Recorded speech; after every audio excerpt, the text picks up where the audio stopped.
Halo semuanya, Shalom. Perkenalkan, nama saya Supriyati Topan dari Prodi PGSD Cohort 2020. Oke, jadi di sini saya akan berbagi nih tentang pengalaman penginjilan saya bersama dengan Marcel Extrada dari Prodi Kimia Cohort 2021.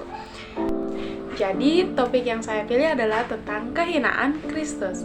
Jadi, ketika saya menyampaikan topik ini kepada Marcel, saya melihat ada perubahan ekspresi dari dia. Nah, ekspresinya itu mengingatkan kembali kepada saya ketika pertama kali saya mendengarkan tentang topik ini. Nah, setelah itu kemudian timbul pertanyaan dari Marcel nih. Mungkin yang pertama kali muncul ya kayak kaget sih kok kehinaan Kristus gitu kan seperti yang kita tahu kan Kristus tuh Allah gitu ya kayak terus kok bisa dikatakan hina. Nah aku kayak sempat kaget sih dengar kata itu. Sebenarnya yang kehinaan Kristus di sini itu bukan maksudnya Kristus itu hina gitu ya. Jadi Kristus itu nggak hina sama sekali. Jadi maksud dari kehinaan Kristus itu adalah tentang keadaan Kristus sendiri gitu. Jadi kalau kita lihat di dalam keadaan yang hina, Kristus itu berada di bawah hukum gitu. Jadi bukan sebagai aturan gitu, tapi sebagai syarat perjanjian kerja atau covenant word.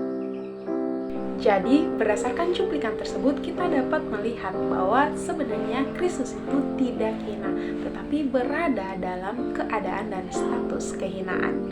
Oleh karena itu, dalam status kehinaannya itu, Kristus harus hidup dengan tunduk di bawah hukum. Kakak bilang kayak bahwa Kristus itu berada di bawah tuntutan hukum. Nah, terus kan aku pernah baca di Alkitab tuh kalau dikatakan ya kalau Kristus itu adalah pemberi hukum tertinggi.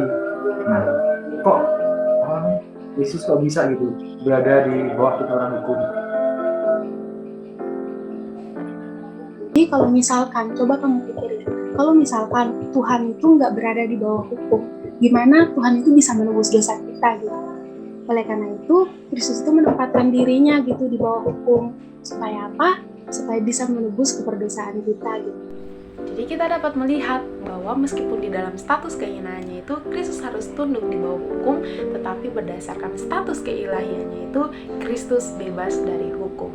Saya dan juga Marcel dapat merefleksikan bahwa ketika kita melihat penderitaan Kristus, inkarnasi, kemudian kematian Kristus, penguburan, dan juga masuk ke dalam kerajaan maut, hal itu mengajarkan kepada kami bahwa ketaatan Kristus itulah yang paling penting. Meskipun dalam keadaan yang sangat menderita, tetapi Kristus tetap taat kepada perintah Allah.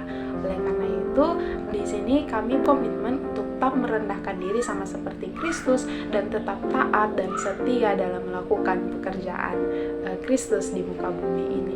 Sekian dan terima kasih.